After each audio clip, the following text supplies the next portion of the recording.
Hai, balik lagi dengan saya Sarjayadi Awe. Pada video kali ini saya ingin menjelaskan terkait bagaimana memahami akuntansi dengan mudah dan efektif. Jadi video ini saya buat karena sudah akhir tahun teman-teman ya. Jadi teman-teman pastinya sudah mulai prepare untuk penyusunan laporan keuangan untuk digunakan sebagai bahan kan dalam kebutuhan perpajakan. Oke. Seperti apa untuk materi kita kali ini? Silahkan teman-teman ikuti sampai selesai.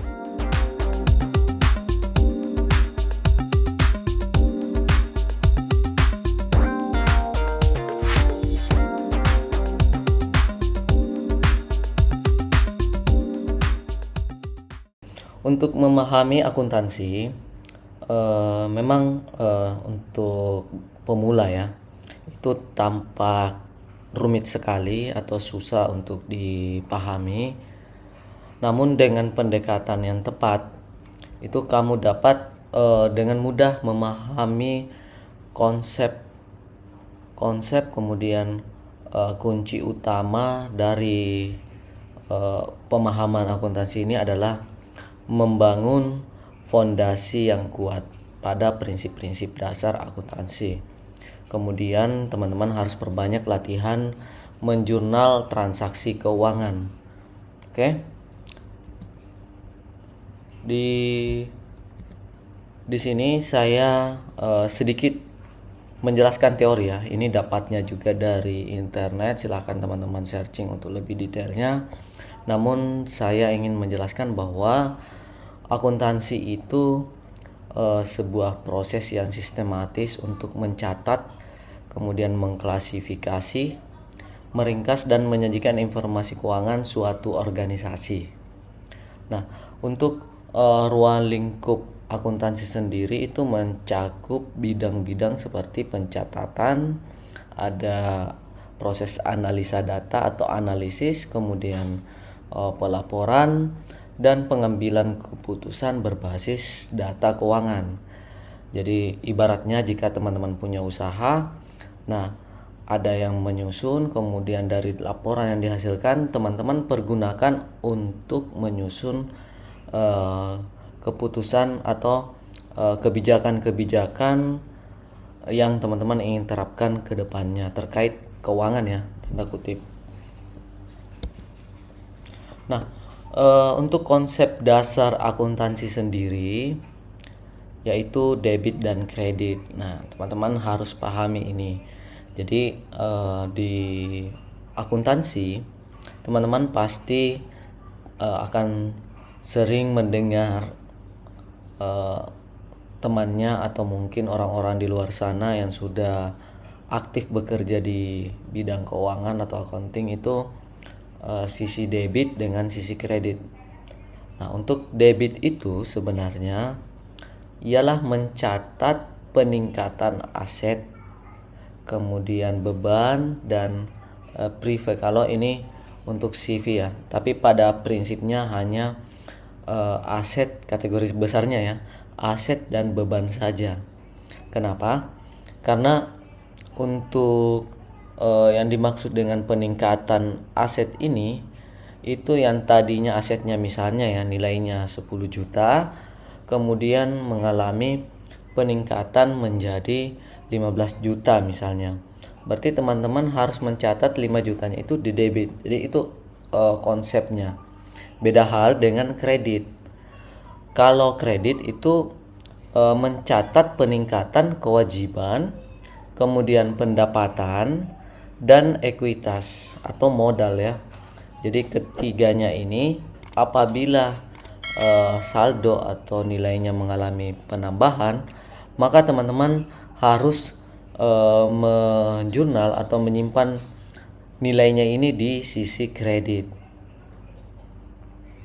Nah, aturannya dalam melakukan penjurnalan, sisi debit dengan sisi kredit ini harus seimbang ya. Karena bisa jadi gini teman-teman ya, seimbang belum tentu benar, tapi tidak seimbang sudah pasti salah. Seimbang belum pasti benar karena bisa jadi teman-teman salah memilih akun. Jadi misalnya biaya gaji tapi teman-teman masukkan ke dalam bonus karyawan misalnya. Jadi sama-sama seimbang nantinya karena tipenya adalah beban. Tapi dalam pencatatannya itu masih salah penempatan akun. Jadi itu maksudnya teman-teman ya. Nah, perlu dipahami juga bahwa dalam akuntansi ada yang namanya saldo normal akun. Inilah yang menjadi dasar teman-teman dalam melakukan penjurnalan.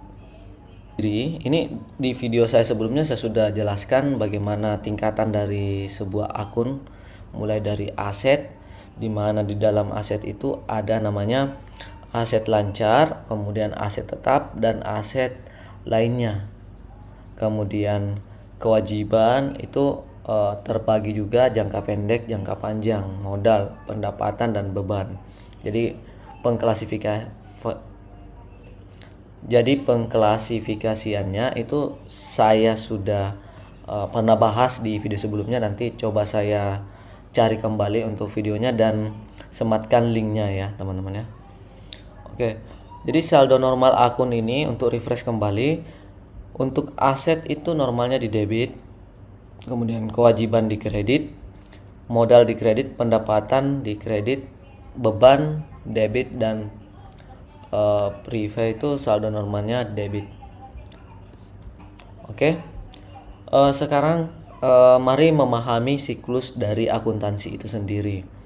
Yang teman-teman perlu pahami adalah analisa transaksi. Jadi setiap transaksi yang masuk teman-teman identifikasi.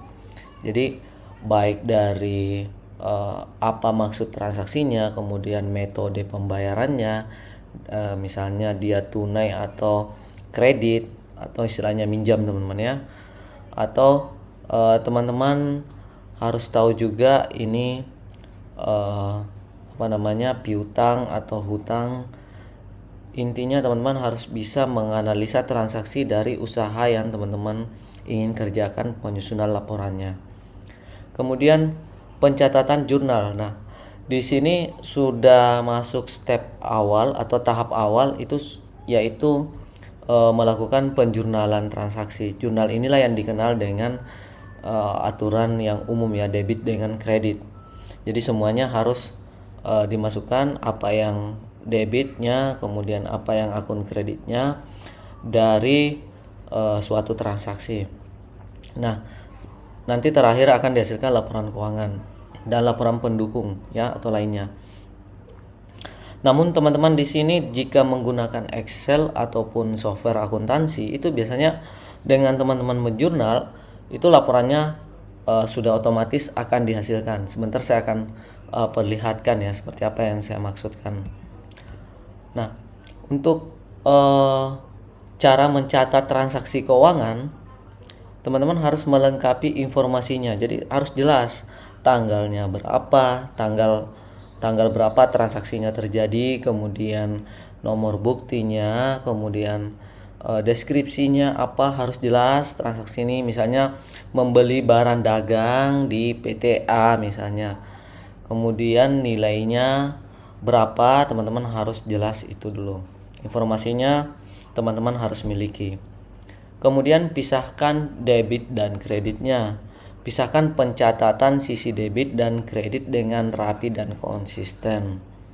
Dan terakhir, yang pasti teman-teman harus teliti dan akurat dalam proses pencatatan setiap transaksi yang teman-teman buat.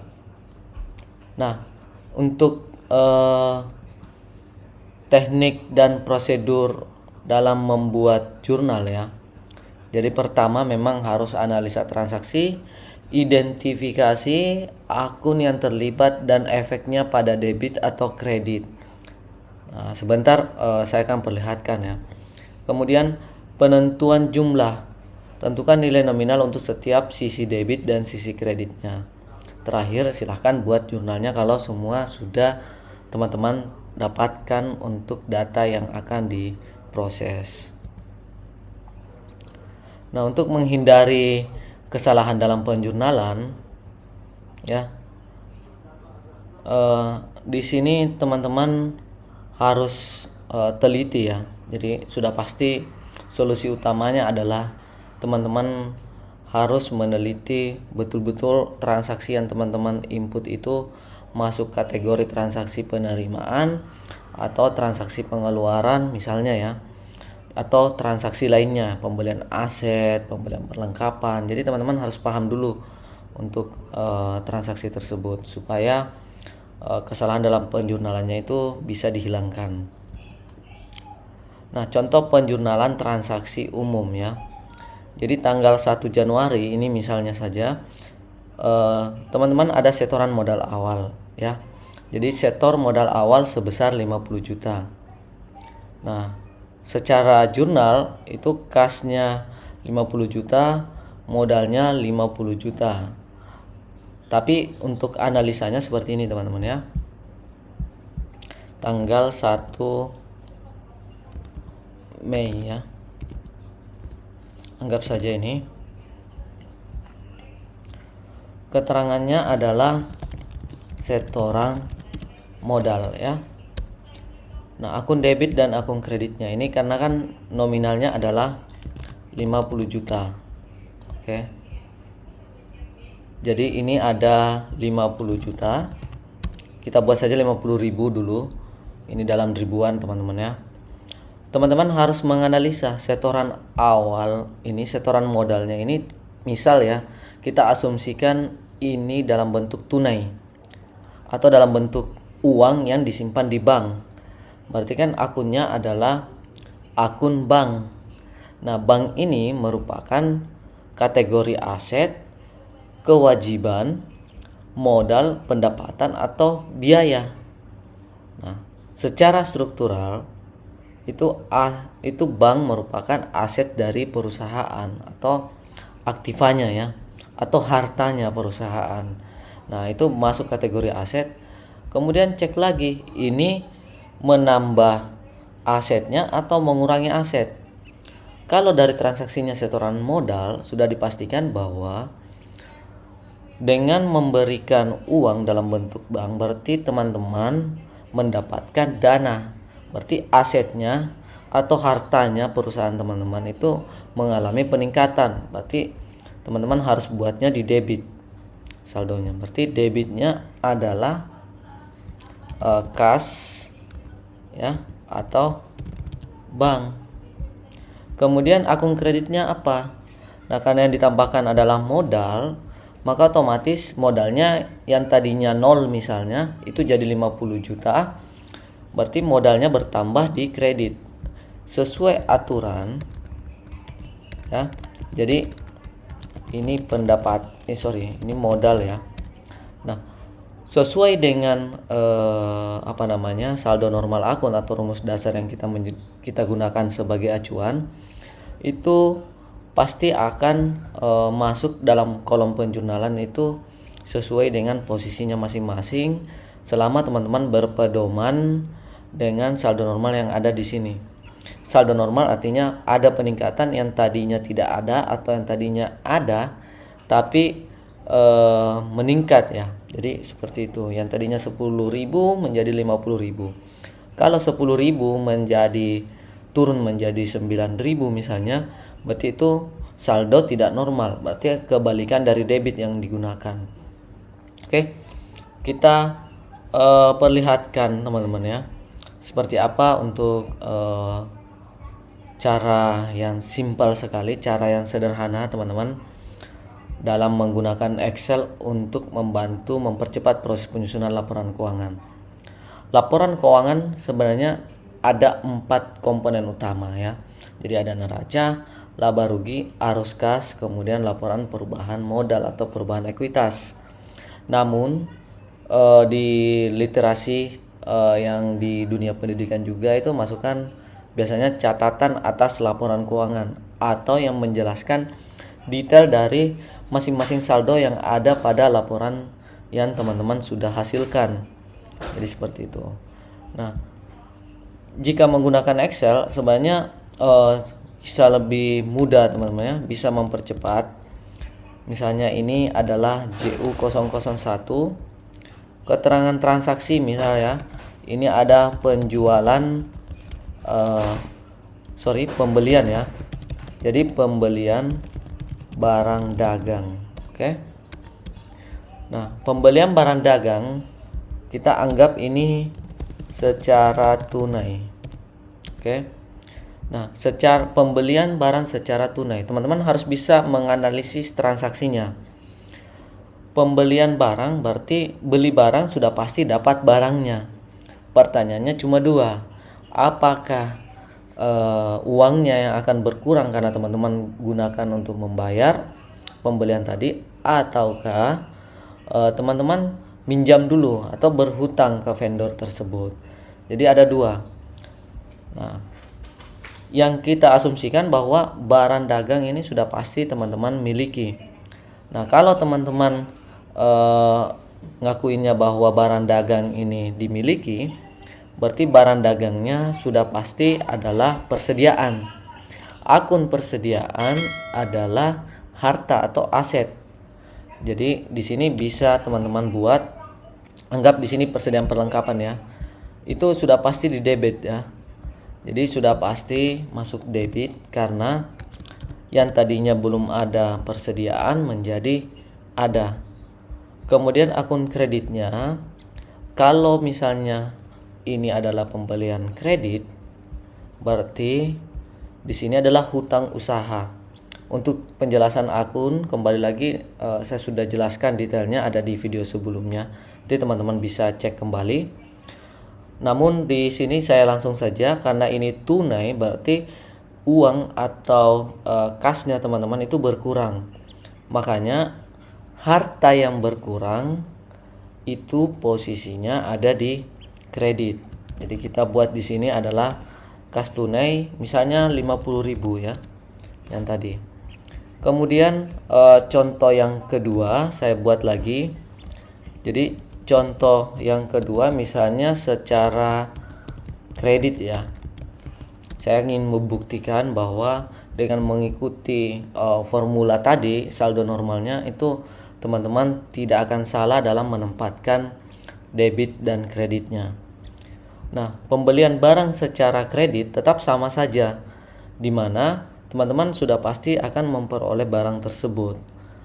Nah, di sini untuk debitnya ya persediaannya karena dia merupakan aset, asetnya bertambah yang tadinya tidak ada menjadi ada, maka posisinya sudah tetap di debit. Sekarang kita cek lagi karena yang tadi tunai itu ada di kredit, sekarang adalah pembelian secara kredit atau minjam, yaitu menggunakan akun hutang. Hutang ini sesuai dengan yang teman-teman sudah pahami saldo normalnya atau kewajiban itu jika bertambah di kredit. Berarti teman-teman sisa masukkan saja di sini untuk hutang usaha. Misalnya sejumlah 30.000. Oke. Yang saya ingin perlihatkan berikutnya adalah laporan yang dihasilkan. Ini akan otomatis dihasilkan apabila teman-teman menggunakan Excel atau software akuntansi. Jadi sudah ada formula. Nah, ini ada kas tunai berkurang 50.000. Kemudian persediaan perlengkapannya itu 80.000 karena 50.000 tambah 30.000. 50.000 tambah 30.000 ya. Kemudian ada hutang usaha yaitu 30.000. Nah, ini otomatis akan menghasilkan laporan. Jadi jika teman-teman cek di sini ada laporan keuangan, kemudian buku besar, laporan laba rugi dan lain-lain itu sudah otomatis dihasilkan menggunakan Excel. Jika teman-teman berkenan untuk membuat sendiri, teman-teman bisa mengikuti video pembuatan aplikasi Excel akuntansi sederhana yang sudah saya buat sebelumnya dari part 1 sampai selesai. Nanti saya akan masukkan di deskripsi video, silahkan teman-teman bisa cek di deskripsinya. Oke, kita lanjut lagi. Nah, biasakan teman-teman setelah menjurnal itu memeriksa keseimbangannya. Jadi jumlah debit dan kredit itu harus sama atau seimbang. Kemudian yang teman-teman harus pahami, Jika tidak seimbang, silahkan periksa kembali pencatatan yang teman-teman sudah buat. Bisa jadi ada mungkin salah nama akun atau misalnya ada salah saldo di situ. Teman-teman bisa cek kembali ya. Nah, untuk laporan yang dihasilkan ya nanti teman-teman harus buat neraca yang menggambarkan posisi dari aset, kemudian kewajiban dan modal, kemudian laba rugi untuk merangkum data pendapatan dan beban supaya tahu untung rugi dalam satu kali operasional itu ada berapa. Dan yang terakhir adalah arus kas. Teman-teman bisa membedakan mana yang aktivitas operasional, investasi maupun yang pendanaan seperti itu. Nah, dari sini teman-teman saya harapkan bisa memberikan gambaran walaupun ini masih di tahap awal.